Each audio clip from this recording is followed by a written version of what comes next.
जय बोलो देवादिदेव 1008 श्री भगवान महावीर स्वामी की जय जय जय अहिंसा परमो धर्म की जय जय जय पूज आचार्य गुरु श्री विद्यासागर जी महाराज की जय जय जय जय बोलिए परम पूज्य मुनिवर श्री प्रमाण सागर जी महाराज की जय जय जय मुनि संघ की जय जय जय। इस संसार में भांति भांति के लोग मिलते हैं। कुछ लोग ऐसे होते हैं जिनमें ढेर सारी अच्छाइयाँ होती हैं और कुछ लोग ऐसे होते हैं जिनमें कुछ बुराइयाँ भी होती हैं। जिनमें अच्छाइयाँ दिखती है उनमें भी बुराइयाँ होती है और जिनमें बुराइयाँ होती हैं उनमें भी कुछ अच्छाइयाँ हो जाती हैं। जहाँ फूल होते हैं वहाँ कांटे भी होते हैं, लेकिन कुछ लोग हैं जिनकी दृष्टि फूलों पर होती है तो कुछ लोग हैं जिनकी दृष्टि हमेशा कांटों पर केंद्रित रहती है। अलग अलग भाव दशा के लोग होते हैं और उसी अनुरूप उनकी संपूर्ण प्रवृत्ति बन जाती है। अलग अलग भूमिका के अनुरूप अलग अलग भाव दशा, अलग अलग प्रवृत्ति और अलग अलग प्रवृत्ति से व्यक्ति का अलग अलग चरित्र बन जाता है। विगत दिनों से जीवन से जुड़ी हुई दुर्बलताओं को हम आप सबके बीच रखकर उनसे मुक्ति का मार्ग खोज रहे हैं। आज उसी में एक बड़ी विशेष दुर्बलता है, न की बात है, और वह है निंदा। निंदा एक ऐसा अवगुण है जो हर व्यक्ति से ही हिनादिक रूप में जुड़ता है और कोई व्यक्ति कब किसका निंदक बन जाए इसका कोई पता ही नहीं रख पाता। बोलते बोलते बोलते बोलते अनावश्यक रूप से भी जिनसे हमारा कोई लेना नहीं देना नहीं, उनके विषय में बुराइयां शुरू हो जाती है, उनके प्रति निंदापरक दृष्टिकोण हो जाता है, उनके प्रति आलोचनात्मक रुख बन जाता है और ऐसा करके मनुष्य अपना कितना अहित करता है इसे उनका कोई पता नहीं। आज बात मैं आपसे निंदा के संदर्भ में ही करूँगा। 4 बातें हैं: निंदा करना, निंदा सुनना, निंदा से प्रभावित होना और निंदक के प्रशंसा करना, निंदक के साथ रहना। ये चारों स्थितियां हैं जो हमारे मन की है और हमें इन चारों से बचना चाहिए। सबसे पहली बात, निंदा करना एक बुरा कर्म है। क्यों? इसे थोड़ा हम गहराई से समझें। हम जैसी प्रवृत्ति करते हैं वैसे संस्कार हमारी आत्मा से जुड़ते हैं। जैसा हम सोचते हैं, जैसा हम बोलते हैं, जैसी हम क्रिया करते हैं, वह सब कुछ हमारे भीतर अंकित हो जाता है। अगर हम अच्छा करते हैं तो हमारे अंदर अच्छा अंकित होता है और अगर हम कुछ बुरा करते हैं तो हमारे भीतर बुरा अंकित होता है। इसका मतलब ये है कि हम जब कभी किसी की बुराई करते हैं, हम जब कभी किसी की निंदा करते हैं, तो जिसकी निंदा कर रहे हैं उसका कुछ बुरा हो या ना हो, हमारा तो बुरा हो ही जाता है, क्योंकि हमने अपने अंदर उस नकारात्मकता को भर लिया, वो संस्कार भर लिया जो कालांतर में हमारे लिए भारी नुकसान करने वाला है। सच पूछा जाए तो ये सारा संसार हमारे अपने कृत्यों का प्रतिबिंब है। जैसे कहीं ध्वनि की जाए तो ध्वनि ही प्रतिध्वनित होकर के वापस लौटती है, ऐसी स्थिति हमारी है। हम जैसी प्रवृत्ति करते हैं वह सब कुछ वापस प्रतिध्वनित होकर हम पर आता है। अपनी बात को मैं एक प्रसंग से शुरू कर रहा हूँ। एक बच्चा किसी निमित्त से अपनी माँ से नाराज हो गया और नाराज होकर घर से बाहर गया। बाजू में जंगल था, देहात का गांव था, घर था, और जंगल में जाकर के जोर जोर से बोलने लगा कि mummy I hate you, mummy I hate you, mummy I hate you. जब उसने कहा कि माँ मैं आपसे नफरत करता हूँ, माँ मैं आपसे नफरत करता हूँ, माँ मैं आपसे नफरत करता हूँ, तो ये आवाज़ चारों तरफ से टकरा कर उसके कानों तक आई, माँ मैं आपसे नफरत करता हूँ, mummy I hate you, I hate you, I hate you, I hate you. 5 साल का बच्चा था वो, उसे लगा कि ये क्या हो गया, मैंने मम्मी को हेट किया, जंगल के सारे बच्चे मुझसे हेट करने लगे। वो घबरा उठा और रोता हुआ सीधे अपनी मम्मी के पास पहुंचा और कहा, मम्मी सॉरी, माफ करो। क्या हो गया, इतना घबरा क्यों रहा है? बोले मैं आपसे हेट किया, जंगल के सारे बच्चे मुझसे हेट करने लगे, अब कोई मुझे लाइक नहीं कर रहा है, सब कहता मुझे hate, I hate you, I hate you, I hate you. Mummy ने बात को समझा और कहा, बेटा जा, अब जा कर के कहो मम्मी आई लव यू, सब बच्चे तुम्हें लव करने लगेंगे। वो बच्चा जंगल में गया और फिर अब की बार कहा मम्मी आई लव यू, तो जंगल से आवाज़ आई, I love you, I love you, I love you. वो बड़ा खुश हो गया और मम्मी से कहा, मम्मी चमत्कार हो गया, मैंने आपको लव किया, सब मुझे लव करने लगे।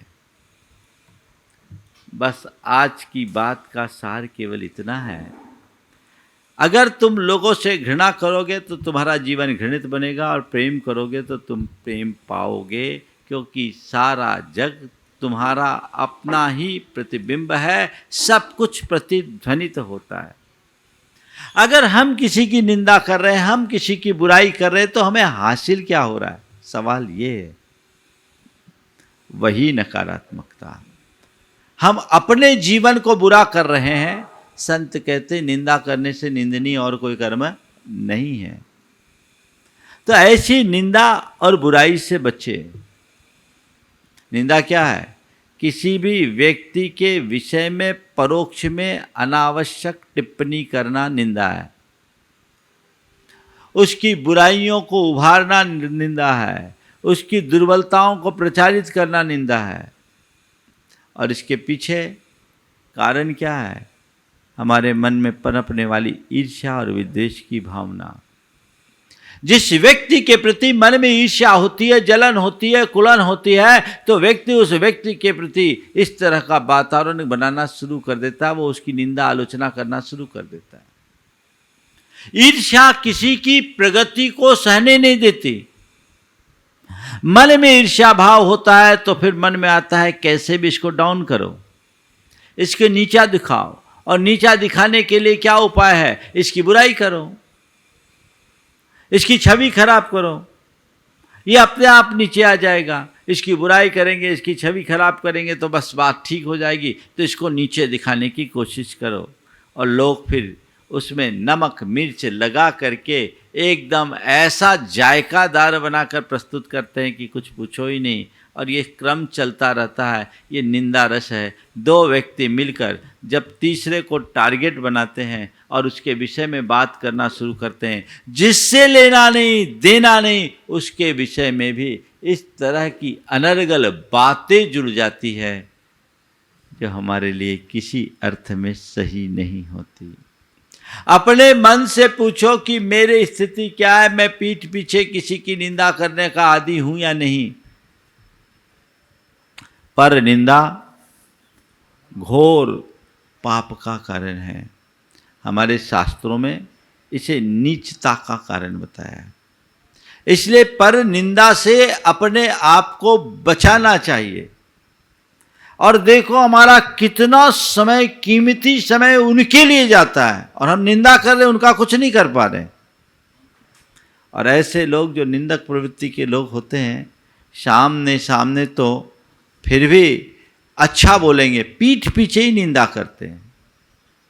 आप अपने मन को टटोलिए, जैसा आप करोगे वैसा प्रतिध्वनित होगा। एक बड़ी पुरानी कहानी, निंदा करने वाले को निंदा का नतीजा क्या वो मैं बताता हूँ। मैंने अभी आपसे कहा कि अगर कोई किसी की निंदा कर रहा है तो वो अपना पतन कर रहा है। उसके मन में ईर्ष्या है, उसके मन में विद्वेष है, वो आग लगी हुई है जो उसे भस्म कर रहे। ये नकारात्मक भाव है और ऐसी स्थिति में मनुष्य अपने जीवन का वास्तविक विकास नहीं कर सकता। अगर कोई किसी की बुराई कर रहा है तो समझ लेना उसका स्तर थोड़ा घटिया है। अच्छे आदमी कभी किसी की आलोचना नहीं करते। अच्छे आदमी अपनी बात करेंगे, दूसरों से उसको कोई लेना देना नहीं। तो हमारी स्थिति क्या है, हम किसी की बुराई कर रहे हैं, ये हमें देखना है, नापना है। और बुराई का परिणाम क्या है, निंदा का परिणाम क्या है। एक कहानी आती है, एक राजा था, वो एक दिन सुबह सुबह अपने घोड़ों के अस्तबल में पहुंच गया। वहां एक फकीर आ गया। सुबह से फकीर आया, उसने भिक्षा मांगा, मुझे भिक्षा दो। राजा को लगा इस सुबह से कौन सा फकीर आ गया, पूरा दिन खराब कर दिया। और उसने सारी फकीरों की, खूब संतों की निंदा की। और निंदा करके भीख मांगने के नाम पर उसने घोड़े का लीद उठाकर उसके भिक्षा पात्र में डाल दिया। घोड़े का लीद उसके भिक्षा पात्र में डाल दिया। संत बड़े समता परिणामी थे। भिक्षा पात्र में घोड़े का लीद मिलने के बाद भी उन्होंने कोई प्रतिक्रिया नहीं किया। वे वहां से चल दिए। ठीक है, बात आई गई हुई। कुछ दिन बाद राजा जंगल में शिकार करने के लिए गया। देखता क्या है, एक साधु की कुटिया है और उस कुटिया के एक ओर घोड़ों की लीद का ढेर लगा हुआ है, अंबार। राजा को बड़ा आश्चर्य हुआ कि इस व्यक्ति के लिए यहां एक भी घोड़ा नहीं दिख रहा, इतनी लीद कहां से इकट्ठी हो गई। वो कुटिया में गया और साधु से पूछा कि यहां घोड़े एक भी नहीं है, इतनी सारी लीद कैसे है। तो साधु ने कहा कि एक बार मैं यहाँ के राजा की भिक्षा के लिए गया था, राजा के यहाँ भिक्षा के लिए गया था। उस दिन राजा ने हम सब संतों की बड़ी निंदा की थी और भीख में ये लीद दी थी, उसे मैंने यहाँ ला के रख दिया और वही लीद अब इतना बड़ा ढेर बन गया। उसने जितना निंदा का पाप किया उसका ये ढेर लीद है। राजा सुना तो सकबका गया, ये तो मैं ही था। तुरंत चरणों में गिर पड़ा। कहा महाराज कोई उपाय बताइए, मैं इस पाप से बचना चाहता हूं, मुझसे भूल हो गई, मुझे क्षमा कीजिए। संत ने कहा क्षमा है, लेकिन जो तुमने गलत किया है उसको तो भोगना ही पड़ेगा। कोई उपाय बताइए इससे बचने का, कोई उपाय बताइए।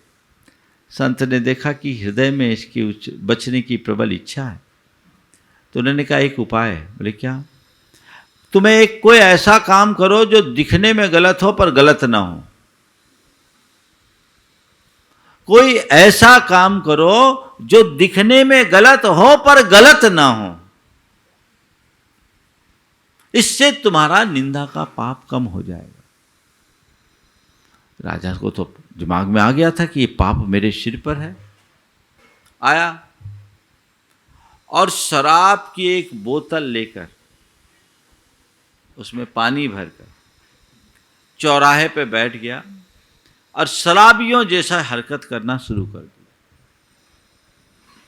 अब क्या है, सर्वत्र राजा का यश फैल गया, राजा की निंदा फैलने लगी। राजा को क्या हो गया, राजा तो बौरा गया, ये ऐसा कर रहा है, वैसा कर रहा है, राजपाट सबका सत्यानाश, ये तो महाव्यसनी और व्यभिचारी है। राजा की निंदा हुई। राजा ने सहज भाव से अपनी निंदा सुनी और उसके बाद जब दोबारा उस संत की कुटिया में पहुंचा तो देखा वहां से लीद का ढेर गायब था, बस उतनी ही लीद थी जितना राजा ने दी थी। उसने पूछा महाराज ये लीद कहाँ चले गई? बोले कुछ नहीं, तुम्हारा पाप तुम्हारे यहाँ की जनता में बट गया, क्योंकि तुम्हारी जितनी निंदा हुई उन सब के शेयर में ये लीद चले गए। कहने का तात्पर्य केवल ये है, ये कथा पौराणिक है, पृथु राजा से संबद्ध है, लेकिन ये एक हम सबको एक बहुत बड़ी प्रेरणा देता है। अनावश्यक रूप से लोग अपने आप को पाप से भरते हैं। ऐसा कृत्य हम क्यों करें?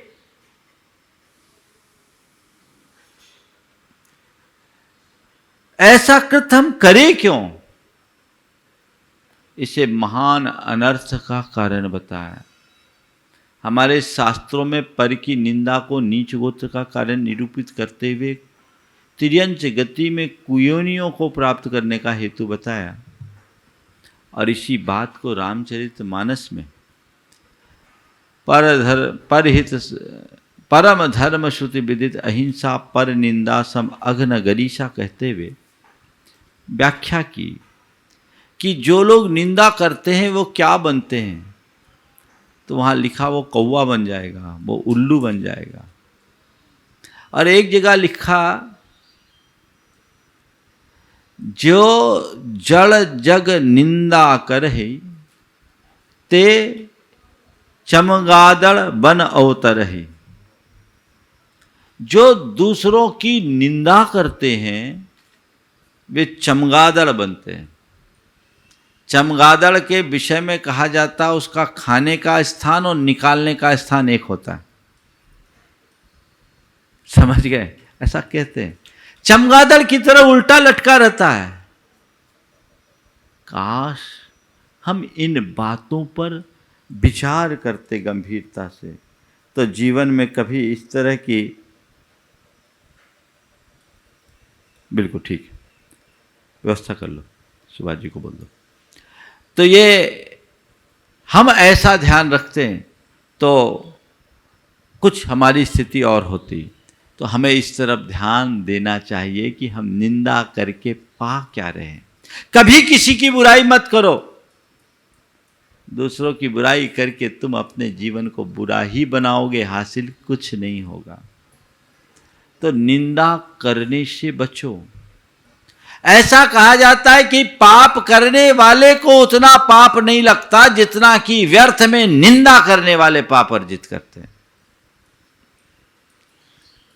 किसी ने कोई कार्य किया है, किस परिस्थिति में हुआ, उसने क्या किया है, सही किया है, नहीं किया है, ये एक तरफ, पर सामने वाला अपनी राय जाहिर करने में आगे।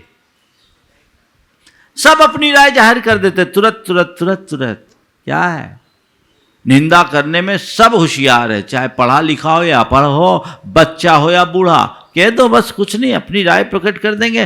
अरे कुछ घटा है, कुछ हुआ है तो उसका आगा पीछा तो देखो। न लेना न देना, और कुछ का कुछ लोगों में बीच प्रकट कर देना। ये स्थितियां बड़ी गंभीर होती। और कभी कभी ऐसा होता है जो व्यर्थ में लोग पाप से लिपट जाते हैं। एक राजा के मन में कुछ विरक्ति का भाव उठा और उसने सोचा कि मैं चलूं और जंगल में जाकर भगवान की भक्ति करूं। हुआ ये था, विरक्ति के पीछे कारण था, वो रोज 100 लोगों को खीर खिलाता था, ब्राह्मणों को खीर खिलाता था, रोज का क्रम था।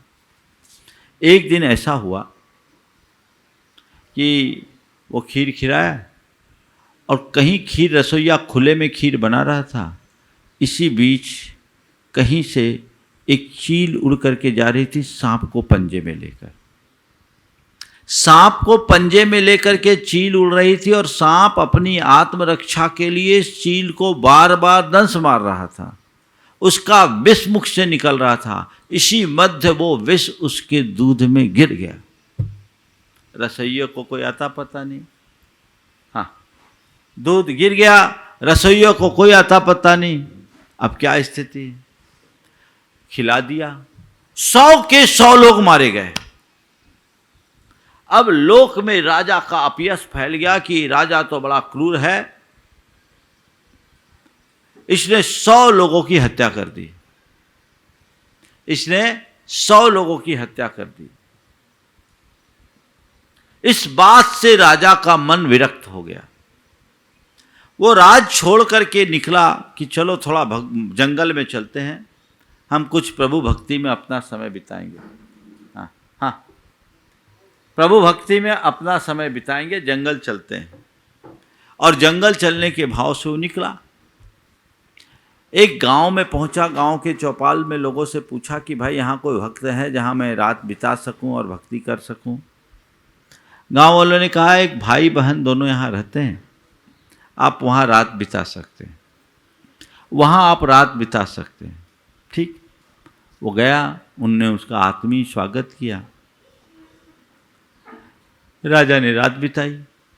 सुबह जो बहन है वो भगवान के भजन में बैठी तो उठी नहीं, रोज़ तो समय पर उठ जाती, उस दिन बहुत विलम्ब से उठी। जब उठी तो उसके भाई ने कहा आज क्या बात है, तुम इतनी देर तक भगवान की भक्ति में लगे रहे, अपने घर मेहमान अतिथि आए हुए हैं, उनको नाश्ता देना था, जलपान कराना था, और तुम कितना विलम्ब हो गया। बोले क्या करूं, एक मामला उलझ गया था, आज मामला उलझ गया था। बोले क्या? बोले धर्मराज के पास एक विचित्र प्रकरण आ गया। बोले क्या प्रकरण आ गया? बोले वहां प्रकरण ये आया कि राजा के खीर से जो 100 लोग मरे, इसका पाप किसको? राजा को, रसोइया को, सांप को या चील को? राजा को, रसोइया को, सांप को या चील को? किसको इसका पाप लगा? यह मामला उलझा हुआ था, इसलिए मुझे विलंब हो गया। बोले फिर क्या हुआ?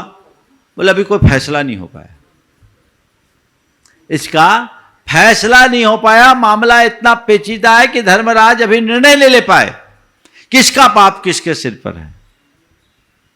राजा को लगा यहां मामला तो अलग है। उसने कहा अगर आपकी अनुमति है तो मैं एक दिन यहां और रुक सकता हूं। बोले सहज स्वागत है। अब वो रात रुक गया।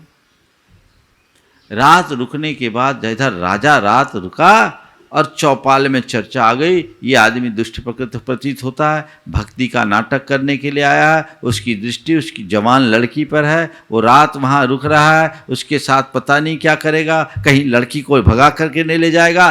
चौपाल में ये चर्चा चालू हो गई।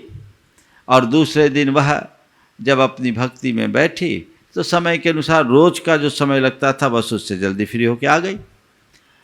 पूछा क्या हुआ आज तो आप बहुत जल्दी आ गए? बोले हो गया, शाम काम हो गया और फैसला हो गया। बोले क्या फैसला हो गया?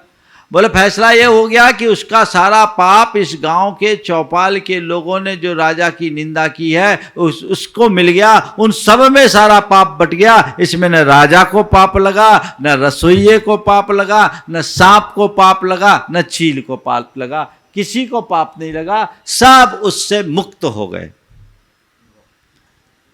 पता नहीं ये कहानी कब की है, लेकिन इसका कथ्य बड़ा सत्य है।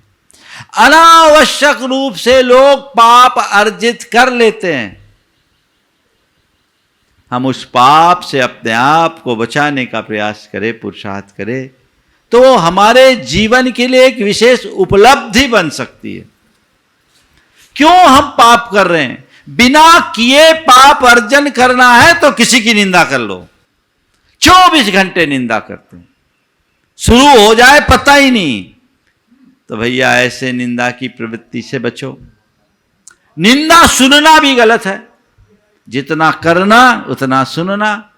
अगर करने वाले को सुनने वाला नहीं मिलेगा तो करेगा किसके? तुम सुनो क्यों? अगर कोई किसी के विषय में निंदा करता है, बुराई करता है, कुछ उल्टा बोलता है, हमको सुनना ही नहीं। ऐसी बातों से हमें कोई मतलब नहीं। अच्छी बात हो तो बोलो, बुरी बात में हमें अपना जीव उलझाना ही नहीं। तुम जानो तुम्हारा काम जाने, हमको सुनना ही नहीं, ऐसा मनोभाव जगाइए तो कभी कोई कठिनाई नहीं होगी। कोई कितनी भी निंदा कर दे, हमको नहीं सुनना, नहीं सुनना तो नहीं सुनना, नहीं सुनना तो नहीं सुनना। ऐसी दृष्टि जगा करके हम अपने जीवन को क्या अच्छा नहीं बना सकते? लेकिन मुझे लगता है लोग निंदा करने में जितना रस लेते हैं, निंदा सुनने में भी उनकी उतनी रुचि होती है। किसी की अच्छाई की बात करो, लोग उतनी रुचि से नहीं सुनेंगे, लेकिन किसी की बुराई की बात करो तुरंत सुन लेंगे। ये भी गलत है। और तीसरी बात, निंदक पर विश्वास करना। जो निंदा कर रहा है, उसने किसी की बुराई की और तुमने उसको सच मान लिया, और सच मानकर यहीं नहीं रुके, उसको क्या किया, फॉरवर्ड कर दिया। आजकल तो सोशल मीडिया के माध्यम से यही निंदा पुराण चलता है। कई लोग तो पढ़े बिना भी फॉरवर्ड कर देते हैं, पूरे वातावरण को जहरीला बना देते हैं। ऐसा करके क्या हासिल होगा? निंदक की बात पर कभी भरोसा मत करना और निंदक पर भरोसा मत कर लेना। ध्यान रखना, आज जो दूसरों की निंदा तुम्हारे सामने कर रहा है, वो कल तुम्हारी निंदा दूसरों के सामने किए बिना नहीं रहेगा, क्योंकि उसमें बीमारी है। अगर दूसरे की बुराई तुम्हारे समक्ष कर रहा है, तो तुम्हारी बुराई दूसरे के लिए जरूर करेगा। इसलिए इसकी तरफ ध्यान रखो और निंदा से अपने आप को बचाओ। निंदक पर विश्वास मत करो, निंदक की बातों पर विश्वास मत करो, वो कहीं का नहीं है। ऐसे व्यक्ति को हतोत्साहित करना चाहिए। एक बार कोई आए तुम्हारे सामने दूसरे की बुराई, भैया कोई अच्छी बात है तो बात करो, हमें गंदगी नहीं सुनना, हमें कोई मतलब नहीं, तुम जानो तुम्हारा काम जाने। इसी तरह से होना चाहिए। मैं तो अपने संपर्क में आने वाले लोगों को जांचता हूं और उन पर उसी हिसाब से भरोसा करता हूं। मैं देखता हूं जो आदमी दूसरों की आलोचना करता है, मेरी दृष्टि में मैं उसको अपना नंबर कम कर देता हूं। मेरी दृष्टि में वो ठीक नंबर के लायक नहीं होते, उनको मैं गौन कर देता हूं। ठीक है, भले प्रकट में मैं कुछ नहीं कहूँ, पर समझ जाता हूँ ये आदमी कितने पानी में है। हमें ये देखना है कि हम, एक अच्छा व्यक्ति कभी किसी की बुराई नहीं कहेगा, वो कहेगा तो अच्छा ही कहेगा, या बुराई हो तो उसके प्रति तटस्थ हो जाएगा। लेकिन जिन व्यक्तियों की सोच उथली होती है, जिनके चेतन का स्तर हल्का होता है, वो कहीं हो बुराई करना शुरू कर देंगे, क्योंकि वो उनके अंदर का फ्रस्ट्रेशन है, उनके अंदर ईर्ष्या है, उनके अंदर असहिष्णुता है, तो किसी के गुण को पहचान ही नहीं पाएंगे। और ऐसा करके वो स्वयं के साथ कितना अनर्थ कर लेते हैं, उनको खुद को पता नहीं रहता। इसलिए निंदा करना नहीं, निंदा सुनना नहीं, और निंदक पर विश्वास मत करना। और कोई तुम्हारी निंदा करे तो विचलित मत होना। तुम्हारी निंदा कोई करे, विचलित मत हो, प्रभावित मत हो, तुम अपना काम करो। ध्यान रखना, गुणी की निंदा होती है, अवगुणी की नहीं।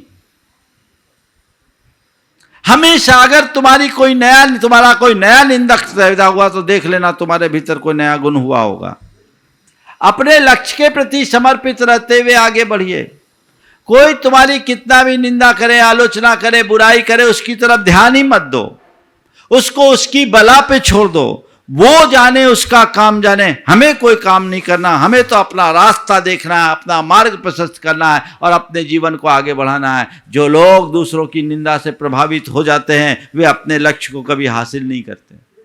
मुझे, मेरे हाथ में केवल यह है कि मैं सही चलूं। धुआं उड़ाने वाले को उड़ाने दो, वो तो उनका काम है। बिना धुआं उड़े ज्योति जल नहीं सकती। हमारी दृष्टि धुएं की तरफ नहीं, ज्योति की तरफ होनी चाहिए, और एक ही लक्ष्य होना चाहिए, धुआं जितना उड़ना है उड़ने दो, मेरी ज्योति सुरक्षित रहनी चाहिए। अपने ऊंचे लक्ष्य को जो साथ लेकर के चलते हैं, अपने लक्ष्य को जो साथ लेकर के चलते हैं, वही अपने जीवन को ऊंचा उठा सकते हैं, महान बना सकते हैं। तो हम आज इस निंदा की प्रवृत्ति से अपने आप को बाहर निकालें और अपने जीवन के पथ को प्रशस्त करें। क्या मतलब होगा जब हम किसी की बुराई कर लेंगे? हम अच्छाई के रास्ते पर चल करके अपने जीवन का पथ प्रशस्त करें, उसे ही अपने जीवन का लक्ष्य बनाएं, तो हम अपना जीवन बेहतर बना सकेंगे। जो बातें मैंने आज आप सबसे की है, सार में ज़्यादा कहने की ज़रूरत नहीं। हमें संकल्प लेना है, जीवन में किसी की निंदा नहीं करेंगे और किसी की निंदा सुनेंगे नहीं, निंदक पर भरोसा नहीं करेंगे और खुद की निंदा से प्रभावित नहीं होंगे। अपनी आत्मसमीक्षा करेंगे। अगर सामने वाला जिस बात की वो लेकर के निंदा कर रहा है, यदि उसमें थोड़ी भी सच्चाई है, उसे सुधारेंगे, और यदि व्यर्थ में निंदा कर रहा है तो उसको ध्यान ही नहीं देंगे। अपने लक्ष्य की तरफ समर्पित रह करके चलेंगे, तभी अपना जीवन ऊंचा उठा सकेंगे। और जो इस तरीके से आगे बढ़ता है, वही उत्कर्ष कर पाता है। जो ऐसा नहीं करता, वो बीच अधर में ही अटक कर रह जाता है। हम बीच में न जिए, अधर में न लटके, जीवन को ऊंचा उठाने का सत प्रयत्न करें, ताकि हम अपना जीवन बेहतर बना सके, सुंदर बना सके और अपने जीवन का सच्चा आनंद ले सकें। इस स्वभाव के साथ बोलो परम पूज्य आचार्य गुरु श्री विद्यासागर जी।